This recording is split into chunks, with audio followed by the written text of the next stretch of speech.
Hey everybody, welcome back to the Brandy Yvonne channel. Of course, I'm your girl, Brandy Yvonne. Here on my channel, we do fun reviews, recaps, and discussions of all of our favorite shows. This video, we are talking P-Valley. Y'all already know it was the season finale yesterday. So we're going to get into it. I apologize for not being able to do the video on Sunday like I like to. I ended up going out of town at the last minute. Anyway, trip wasn't even worth it, but that's another story for another time. This is season 2, of course, episode 10, Mississippi Rule. Before we get into the video, don't forget to click that thumbs up button if you are enjoying the video. Share the video if you're enjoying the video. And also, comment. Once you subscribe, drop your name and your location in the comments for me. I would greatly appreciate if y'all did that. Thank you for those who have been sharing my videos. I've seen that some of you have been sharing, and I really do appreciate that. Okay, so P-Valley, this review might be more discussion based, but I'm gonna try to hit all the points. There's a lot of different scenes, a lot of different things going on. First of all, great finale. I didn't like the ending. Like, it wasn't a bad ending. I just didn't like what happened to the characters. Okay. It had me on an emotional roller coaster, I would say that. Let me know your guys' thoughts and feelings of this season finale of P-Valley. So anyway, the episode started out with Autumn Nights and Andre and Lakeisha, or that is not that lady's name. Brittany is the wife's name, right? Brittany, Autumn is Lakeisha, right? So, my bad, y'all. So, Brittany and Andre up there arguing because y'all remember the last episode when she was sitting up there in the dark and Andre came in kissing Lakeisha, right? AKA Autumn, AKA Haiti. So, they arguing back and forth and Autumn just standing there. And I was like, girl, if you don't get up and leave, like, why are you just standing there while they argue? So anyway, Brittany was like, this is payback for what I did to you. And I'm like, girl, what you think?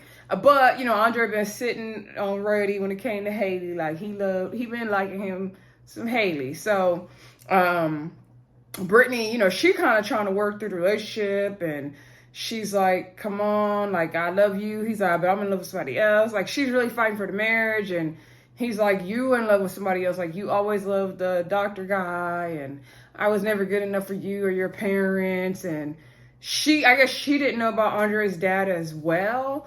The fact that he's really in prison, and so he basically felt like he had to keep that a secret, and he felt like, you know, he could never be himself with Brittany, because of her background and her fluency and all that. Did I make up a word, fluency? Her affluent background, right? So anyway, so she was like, you could have told me about your dad, and he was like, you wouldn't have accepted it, and you wouldn't have accepted me. So anyway, they going back and forth. Then Corbin stumbled his drunk self in there talking about, you did so good in the polls last night. They about to announce the winners and all this stuff. So then I'm just like, his timing was horrible. So anyway, Andre asked if she could continue to fake it with him, because like he had to go outside and do a press conference, so she was going to have to come outside as well. I found that odd because this whole time he didn't like present with it like he had this wife and this glorious marriage. I know, like, when people are running for election, it's good that they have a partner, you know, wife or husband or whatever, and they present a united front, but she was never really there. So that was kind of weird to me, but I could see they probably already knew him. You know, they do know him, and they did know him to have his wife, so maybe that's why she had to go out there with him. So anyway, he was about to go out there and give like an acceptance speech, and then they flip over to Pastor Woodbine. Looks like everybody's praying for her in the prayer closet to win the election, because remember, she didn't drop out, right? So then the interim mayor, I believe, called her and basically congratulated her on the win. And then the news person, the journalist, had said, you know, Pastor Woodbine was the first Black female mayor of Chucalissa. So Andre was like, you know, even though he didn't win, it's still a win for Chucalissa. He's going to stay there, open up his own lawyer practice and do all these things. And Brittany was right there by his side, and Adam was over there on the sidelines. And so it's just interesting to me that Pastor Woodbine won. Like, I can't believe she won. So anyway, I think after that they played the theme song, Down in the Valley Where the Girls Get Naked, right? So then we opened up with, we see some long fingernails. I was like, whose nails is those? It turned out it was Uncle Clifford's nails. He's laying there with a little murder. And so they're kind of like, he's like waking them up, and they're just laying in bed. And little murder's like, how was I last night? And Uncle Clifford thinks he's talking about sex, but he's not. He's all talking about my performance. And he was like, well, you know, you should have did a sound check. Your pants was too tight. You need to hold the microphone closer to your mouth, which I thought that was funny, right? So then Lil Murder's like, dang, shorty. And so then he was like, well, like basically Lil Murder's about to go on tour that day. And then Uncle Clifford's like, oh, this today? Like, okay. So then you can tell Uncle Clifford felt some type of way, but he doesn't want to hold Lil Murder back, right? So they basically had this whole conversation where Uncle Clifford's like, you know, you about to go on tour with Tina Snow. This your ticket out of here. You about to do big things. Like, he's like, I already knew this could last forever. Like, I don't want to be the one holding you back. Like, it was good as long as it lasted. And that's, you know, that's that on that. Before I go, so Uncle Clifford was basically, he's not trying to hold Lil Murder back. Lil Murder's like, oh, so you think that's for the best? And he's like, what if I, you know, decide not to go? Like, what if I just, you know, decide to show the, you know, real me? Like, it's early in my career. And Uncle Clifford's like, you know, you got to go shine. I know you can't be caged up in this box. And so then you can tell Lil Murder kind of got hurt because Uncle Clifford was basically pushing him away by that speech. And he's like, I guess I'll pack up my things right now and get on. And he left and slammed the door. So I just realized, y'all, my bad, that I skipped the scene, but y'all know I be going out of order. So anyway, before we got to that, let's go back down to the Pank, right? So at the Pank, we see Lil Murder's about to do a rap performance, right? And before he was going on, he was like staring at himself in the mirror for a long time. And then he went ahead and put in the fake, what are they, gold teeth or whatever, that teeth stuff they be putting on. So anyway, a grill. Sorry, forgot. That was back in the high school days, y'all. He put on his grill, right? And so then he went up there to do his performance, right? And so then he's like, cut the music, cut the music. He's like, no music, no music. No, but anyway. So he want to do acapella style, right? So then he was just standing there, and then he see like he's kind of tripping, and then somebody in the audience was like, is this man gonna sing or what? And so then we can see Maine in the audience, because remember the other gang members that which Maine is in, they're not pleased with Lil Murder and the red and green gang, right? So then Lil Murder begins to say the bars of the song 7 Pounds. He begins to do acapella, right? Because he said no music. So then he starts saying the bars of the song, and he's saying it real fiercely. He's looking at the guys in the audience like, yeah, this is, you know, like, got y'all back, basically, okay? But he doing it through music, so I thought that was cool and clever, right? So then then the music comes back on, and then they start doing the 7 Pounds of Pressure song. That song was lit, though. I was like, come through. That song was good. I really liked the song. Mercedes is dancing on the pole. I said, Mercedes finally made it back on the pole. She was doing her thing. It was like fire. The whole performance was fire. Money is being thrown in the air. Performance was good, okay? So then Maine, he's standing up there looking like disgusted that Mercedes would be up there. So then, and then we hear DJ Never Scared. Remember how we heard DJ Never Scared in the last episode, y'all? So he was there DJing. I guess Big Bone left because she got things to do, right? Because she finna get rid of Diamond. So anyway, so we see DJ Never Scared there. I'm gonna scoot in a little bit, y'all. So anywho, I felt far away. So then the performance is done. We see Lil Murder and Mercedes run to the back. And then they see Uncle Clifford down there crying, and he lets them know that Granny understands. She pulled through. Rona didn't beat her out. She gonna make it. And so they hugged her, and they had a cry moment, right? So then was the scene with Lil Murder and Uncle Clifford waking up the next morning. Then we see Pastor Woodbine, she went to the office. She had on what she had on, the purple or the white that time. I think she had on the lavender anyway.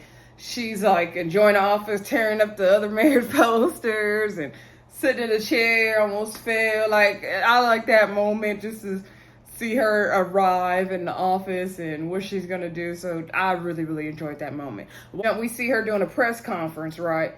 And so she was talking about, they're asking her, how's it you going to be a church leader and run a city at the same time? She feels she could wear both hats. She could call her mayor bishop. And so she's like, she going to help get rid of the town's vices. We see Mercedes watching this. She's like, you are the vice here. And so then she get a FedEx delivery, right? And it's a big old blown up giant poster of her from the art gallery. And I think a check was in there as well from Farrah as well for the royalties. So anyway, she called Farrah. We see Farrah doing a photo shoot. Oh, and they played that one F and nigga free song. I was like, go ahead, oh. So anyway, so Farrah's doing a photo shoot, but Mercedes calls her. She was like, what do we do with a big old picture of myself? And she was like, is this the money from that coach owed me? She was like, no, like I couldn't get that money back, but I figured you deserve royalties for been doing art. And she was like, Mercedes like, is that how it works with art? And Farrah was like, not always, but us women can make up our own rules, right? And so then they had their little moment, and Farrah's like, I gotta go, girl. So then we see Mercedes putting up her posters and the picture of herself in her dance studio, and she's in there doing her dance and she's freestyling, and it's like it's like a brand new rebirth. Mercedes loved that whole scene as well. The music there, it was just awesome, right? And so then Pastor Woodbine walks in, and then Mercedes like, what you doing here? And so she says she's visiting all the small business owners, and so that's why she came by. And she's like, is that you flying, on the poster like that? And then she's like, what's this pole doing here? I thought this was a school for girls. Mercedes said it's for the pole is to teach you old heifers how to get back on the pole who ain't got it, who's rusty. She's like, I saw what you tried to do at the campaign rally. She's like, this is the Mercedes experience now. So I think Mercedes probably not only, she's probably still going to help the little girls, but she's going to be probably teaching pole dancing classes and stuff like that. She's going to be giving the Mercedes experience, okay? And which I think is a brilliant idea if she was to teach pole dancing classes. Like, go ahead, Mercedes, make your money, girl. So anywho, Pastor Woodbine said that she had to basically use, the pole dancing to get ahead. Sometimes you gotta, scheme a little bit to get ahead. Mercedes is like, yeah, even if it's at the expense of your own daughter. And so Mercedes like, and then she was like, well, look at you now, like you're doing. Basically, Pastor Woodbine was like, well, you're doing good now, girl, so it's fine. And so Mercedes was like, yeah, I had to learn to dream new dreams like we both did, didn't we? So then Pastor Woodbine's like, yeah, that's gonna be tough being what she called her mayor bishop, like kind of gave her a little respect. So then Pastor Woodbine said, yeah, it's gonna be hard trying to run a pulpit and a city at the same time, but I could wear 2 hats. Mercedes like, you might have to let one go. She was like, well, I got the wigs I got, I can rock 2 hats. So she was like, Rochelle, she called the prayer line. Mercedes like, what'd she do that for? And so Pastor Woodbine was like, I think she was looking for something only God can give, forgiveness. And she's about to go to rehab, so she asked me to take care of Terica. And so she's like, taking care of a 14-year-old girl, plus, running the church and the city is going to be a lot of work. Plus, I've already raised mine. So then she walked away and walks to the door. So then Mercedes looking kind of weird. And then she turns around and Terica's at the door. Oh my gosh, y'all. I was like about to burst into tears. Like, I think I did cry. Like, that was such a beautiful moment. So basically, Pastor Woodbine gave Terica to Mercedes. And I was like, oh, that was like perfect moment, right? And so then Pastor Woodbine went to go get the rest of her belongings out the car. And Terica ran into Mercedes' arms. Such a beautiful moment. Such a beautiful moment. So then we do see Mercedes take Terica home. And Maine and his crew are standing outside. And so then Maine is like, Mercedes introduces Terica to Maine. She's like, okay, you can go back in the house now. Like, Mercedes working her hardest to keep Terica in line. I really like seeing that. It's kind of funny, actually, just knowing how Mercedes is. So then she's like, asking him, like, did you see me on the pole? He was wondering why I wasn't in my floss. Or did you see the show? Like, he was like, yeah, the night got crazy. She's like, yeah, but Diamond and them got it back together and it was good. Did you like to dance? And he was like, it was okay. And she's like, it was more than okay. And he was like, yeah, but you was up there with that CVC dude, or CFC, whatever the name of the gang is. And so then she was like, okay, like, I know you guys are into the blue, the yellow, the red, and the green, but that night we were all pink. And he was like, well, it looks like you chose your side because it's all red up there. She was like, my loyalty is to the pink, if anything. And then he was like, well, you tell that, I don't want to say the word on my channel, F word, N word, whatever derogatory stuff he said about Lil Murder. And so then she thought he was talking about Uncle Clifford. She was like, I'm not gonna let you talk about Uncle Clifford that way. He was like, no, I'm talking about Lil Murder. And so then Mercedes went in the house. And so then back over there at Uncle Clifford's house, he went and picked up Granny from the hospital. Granny made it home, but she still got a bad cough. She's probably gonna have residual effects for a long time. She's trying to plan a party.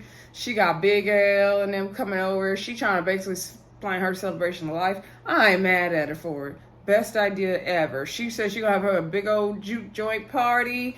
You know, she got past death. She beat death. She want to celebrate. I don't blame her. So she invited Big L and Duffy over there. And Duffy had the African guy. And so she telling Big L she want a jukebox over here. She want a dance floor. She gonna do all this. And Uncle Clifford's like, no, like, you need to be at home. You don't need to be around people. Like, you doing too much. She was like, you need to let me live my life. You need to live your life. Like, no, I need to do this. And so she was like, I'm about to go upstairs to change my panties. Like, oh my gosh. So then Clifford started hearing his mom talk to him, and she was like, or talk to her, I'm sorry. She's like, you know she right. And so then he goes back down the stairs, and his mom is sitting in the living room, or her mom's sitting in the living room with that 80s outfit on. And so she was like, you know, why'd you talk to that boy like that earlier today? Like, you need to choose love. You need to, live your life. Why are you denying that love that's right there, running away from it? And then you need to choose love. And she was like, and Clifford's like, you got some nerve. Like, look where choosing love got you, laying on your deathbed. She's like, with scars on your skin and pneumonia. And so her mom's like, no, like, I took a risk, but love is not what killed me. A virus killed me. So in that moment, I'm thinking Clifford's mom must have passed away from like AIDS or HIV or something. It's my guess. Let me know what you guys think in the comments. That's what I concluded, right? So then we see her telling Uncle Clifford, like, you need to choose love. You need to live your life. Like, come on, girl, get it together.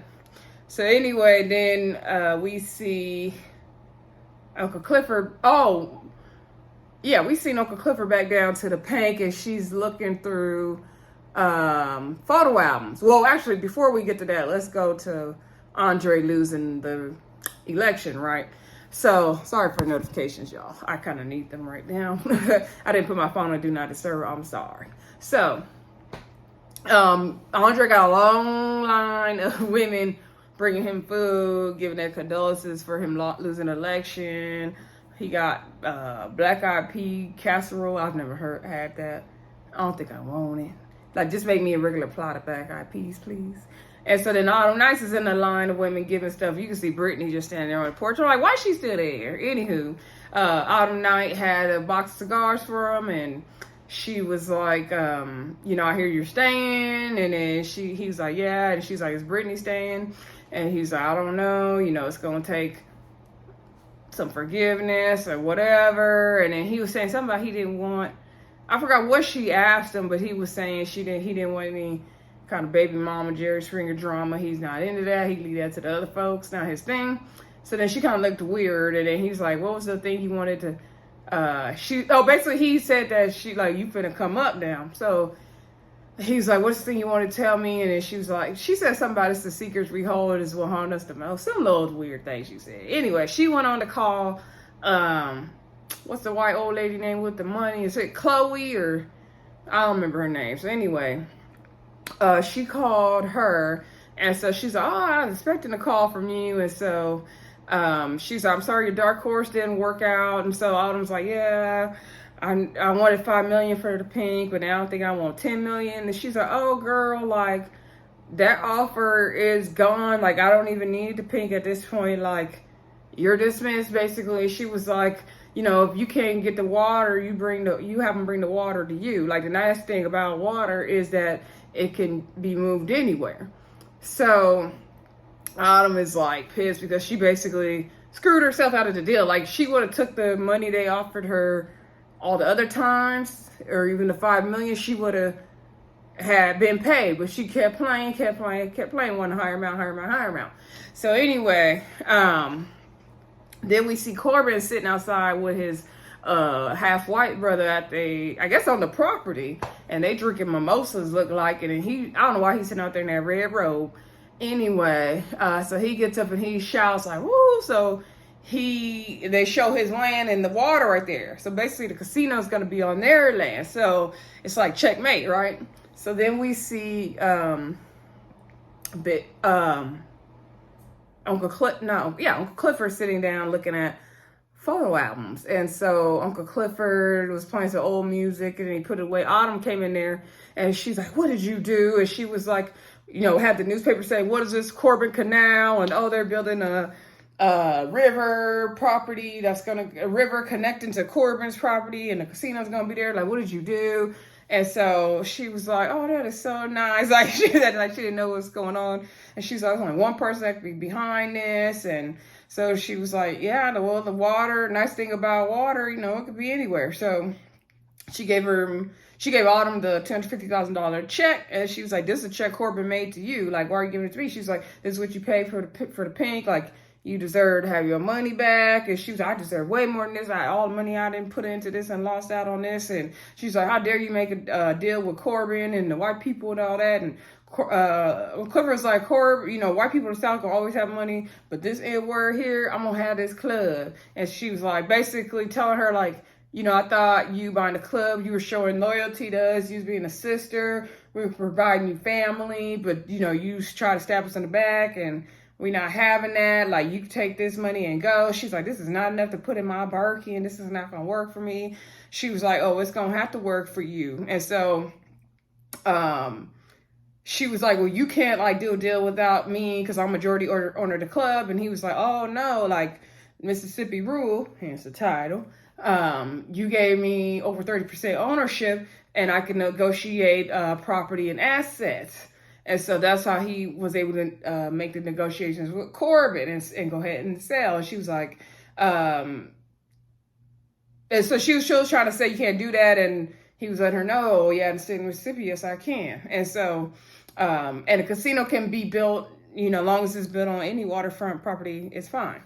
So then she was like, you know, I thought we could be family for you. And she's like, I don't need family. And he's like, oh no, she was like, Clifford said, you want some family. You desperately need family. You just trying to run from it. And so then she was like, oh, you owe me interest. And then Clifford's like, I think, you know, putting a body away for you is plenty of interest. And so then Big L and Diamond were right there. And I think Diamond had a gun or something. And then Big L was like, yeah, it's plenty of interest. Diamond was like, compounded. So then she stormed out, and Clifford was like, you could go out this door, I can throw you out the window. That scene was everything, okay? It was everything. Everything. And later on, we see Autumn, Fenty, Lakeisha Savage's look like she in New York, looking like a white lady with a blonde wig on. And she brought the scam some New York people out their money, probably. Anyway, good life to her. I wonder will we see her in season 3. Let me know if y'all think Autumn will be back in season 3. I doubt it, though. So anyway, let's get to Keyshawn, right? So Keyshawn, she went to the car, and whatever car she had that, I don't know, Autumn set her up with the car or whatever. And there's like money and everything back there. And so she drove to meet Lil Murder. Lil Murder was at the tour bus, right? And he had a Louis Vuitton bag for her with money. And he was like, you know, I wanted to make good on the money I owed you from the tour. And so then they were like, you know, I'm going to miss you. And he was like, you know, good luck to you wherever you go. I think he said Cali, but I don't know if that's for sure. And she was like, don't tell nobody, you know, that I'm leaving. He was like, your secret's safe for me. And she's like, yours is with mine. And then they did a little secret handshake that was cute. Then they hugged it out, and Keyshawn was like, "You gonna miss her?" She talking about Clifford, right? And then he was like, "Girl, what you think?" And she was like, "Not as much as me." And she's like, "Then again, you don't have to miss her. Like, basically, like, go after her. Like, come on." So then we saw Keyshawn, Lord, y'all.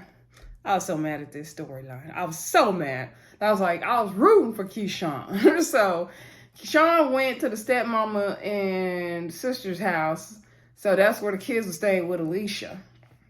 And Alicia's at the stairs. Stepmama answered the door. She was like there to pick up the kids. And then the stepmom says that Derek picked him up already. Keyshawn's like, he picked him up already? Like, she's just like, oh my gosh, like, are you kidding me? Like, and you can see Alicia understands like what the assignment was. I'm like, why did y'all let him pick up these kids? I mean, I know there's probably nothing they could do, but Alicia looks distraught for Keyshawn. I was like, oh my gosh. So now Derek, the whole plan got ruined. So then Keyshawn goes home, right?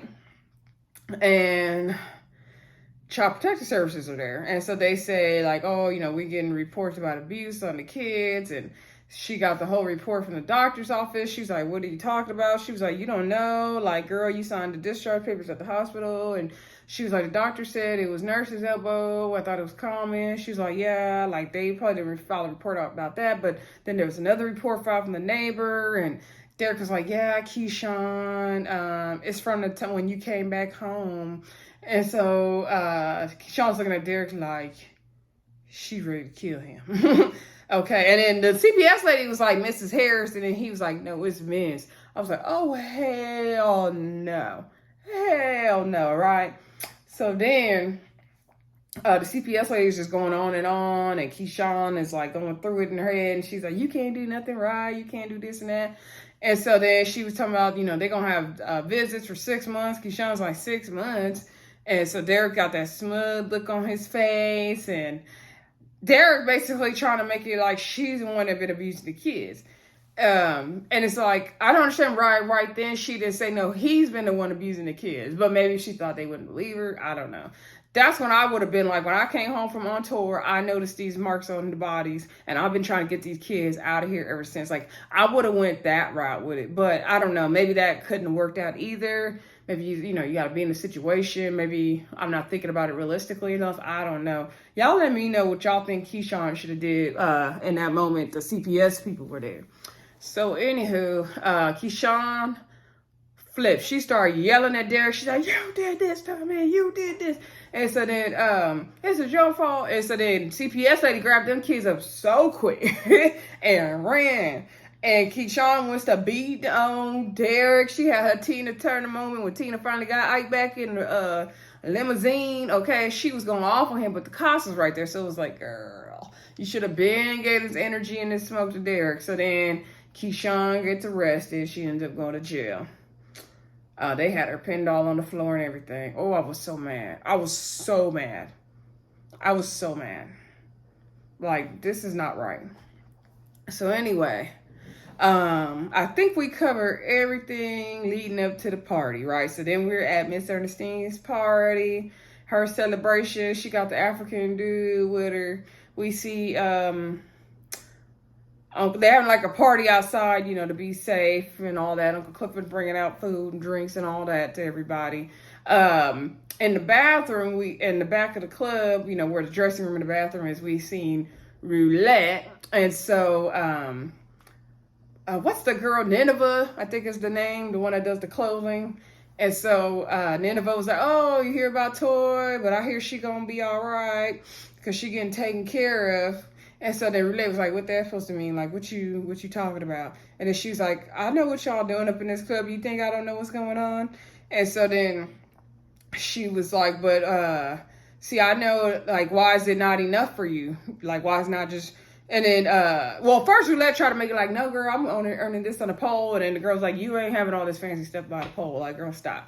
And then she was like, why is it not enough for you, though? She was like, it's because, these men, eventually they get tired of the fantasy. They want the real thing. And she was like, but see, problem you got is that you don't got a girl like me in your stable. So then Roulette's like, well, how do I know you're not going to tell your HB coon, Uncle Clifford? And so then she like sniffed the drugs that Roulette had. She was like, I don't tell Uncle Clifford everything. And she was like, trust me, there's plenty of men that want what I got. Because, you know, she's transgender, right? And so then Roulette looked her up and down, and she kind of was like, okay, girl.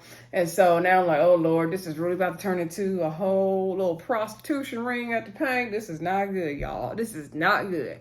So anyway, then we see, like I said, we see Uncle Clifford talking to the girls at the table and saying like, oh, she was disgusted by Ernestine and the African guy. And she was like, she having a good time. Like, you got to live her life and you need to live yours. And so then Pretty Brown Eyes, one of my favorite songs, comes on the jukebox.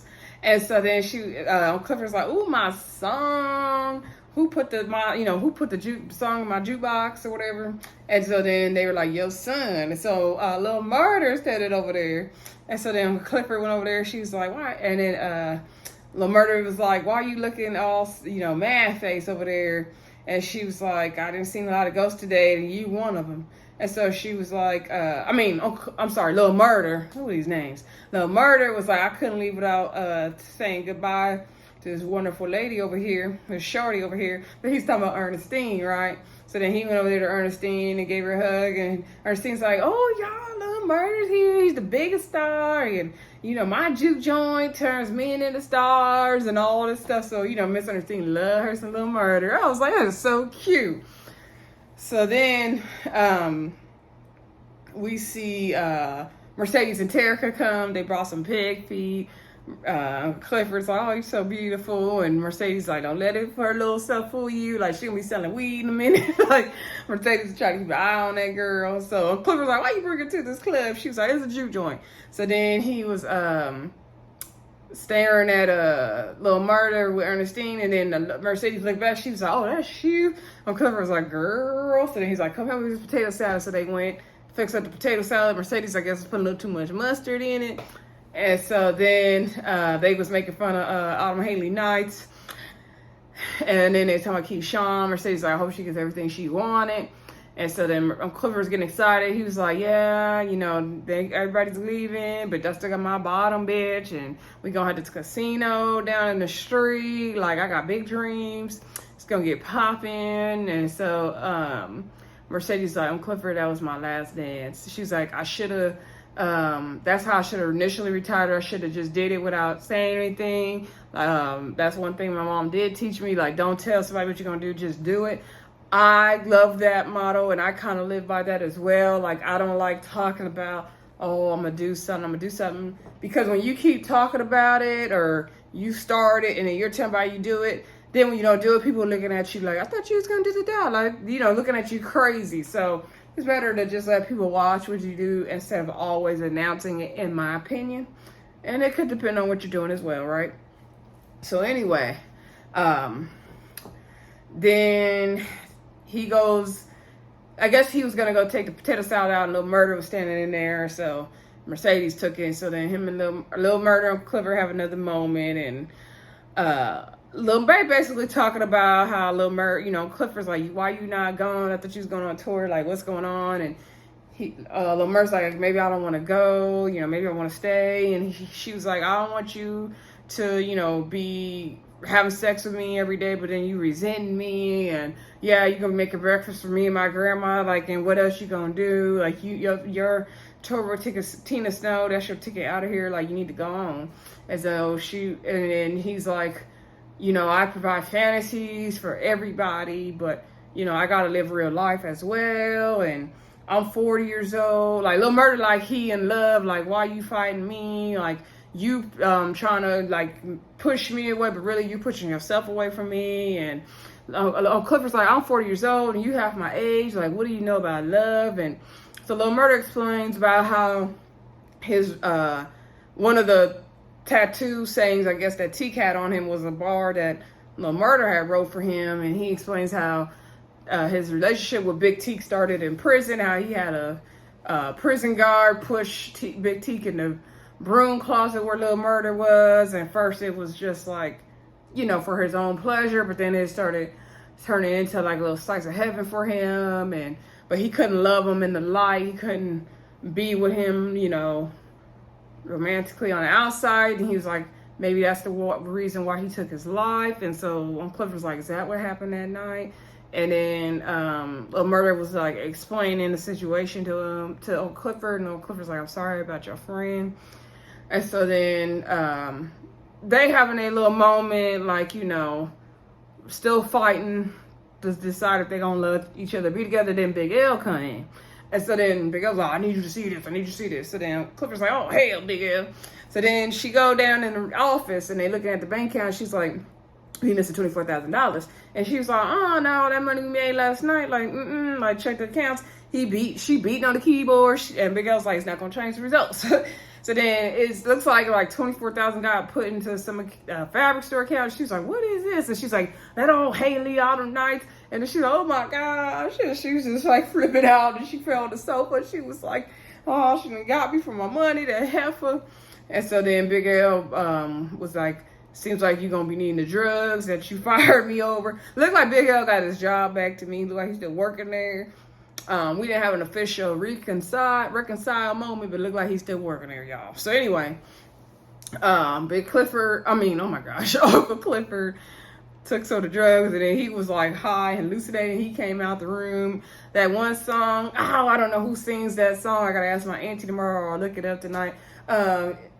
Loving you makes me something. Y'all know the song. I don't know the words like that. I grew up listening to all that music, but I don't know the words like that, okay? It's much more than this. Y'all know the song. So anyway, so then she's just like, you know, enjoying the moment. She's like dancing, swaying, doing the most. So then Lil Murder comes up behind her and puts his hands on her waist. So she's like, oh. And then she turns around, and then they're dancing. Next thing we know, we see they're kissing, and everybody's just staring. He can see his mom, he sees his grandma, everybody's staring. So she's like, what y'all looking at? And so then y'all need to mind y'all business. And so it was like, oh, finally. And I think it was Lil Murder's way of showing her, like, girl, I'm trying to be with you. I'm trying to be in the light with you. Like, girl, what's up? So anyway, now I still think Lil Murder should go on tour, though. Okay. And maybe Lil Murder and Clifford could do like a little long distance situation, or fly Uncle Clifford out sometime to where you at, Lil Murder. What y'all think? What do y'all think? Do y'all think Lil Murder should go on tour or not? So anyway, so they had their moment. Then we see so remember Keyshawn went to prison. So Keyshawn called Diamond. I was like, how did she have his number memorized? So anyway, she called him from the prison. Or from the jail cell, y'all. And so he was sitting with the guys, and so he was sitting with Big Bone was right there. He got to take the call. And so, by the way, that's the softest I've ever seen Big Bone look in this whole season. Her, you know, pulled back black hair, makeup wasn't too heavy, like she looked really soft, but there was a reason for that, right? So then Keyshawn, you know, she started telling the fable on the phone. I was like, oh, she's using them fables to her advantage now, y'all. She get it now. So she was saying, you know, oh, my hair wasn't long enough, but the beast swallowed the key, but you know, I know there's a shining night. She's like, basically, can you handle it? And so then he's like, he gonna do it. So he goes to that same car. I think it's the same car, if I'm not mistaken, that she was putting her bags in and getting the money out. And so he was getting the trunk ready. And then these two people wearing all black come and start fighting with him and tie him up and put a thing on his mouth. And he's kind of tripping out, and he's remembering the war days and all that. Because remember, he was in the army and overseas. I'm sorry. So then we see his Big Bone, because she uncovers her hood. And she's like, yeah, this is the one that killed Uncle Tavius. And so then whoever that guy is, he was going to shoot him. And then he was like, nah, that'd be too easy. And that was the end of the freaking episode, y'all. And that's why I was mad. Because Keyshawn over there in jail over some bull. Diamond over there tied up in the trunk. So everything that went wrong. We don't even know if we got a season 3. Like, P-Valley gonna end on a stressful note. I mean, we got our love story with Lil Murder and Uncle Clifford, But now we got in on a stressful note. Like, come on, y'all. Come on. Anyway, well, at least Keyshawn gonna be back for season 3, so that's good. And Mercedes got her dance studio together, so that's good as well. Y'all let me know what y'all thought of the season finale. Did you think it was good or not? Also, what you thought of the whole season 2. Any predictions for season 3? Don't forget to comment, like, subscribe, and share. I'm gonna try to get Married to Medicine done tonight and get back on track with that. And I will talk to y'all soon. Good night and bye.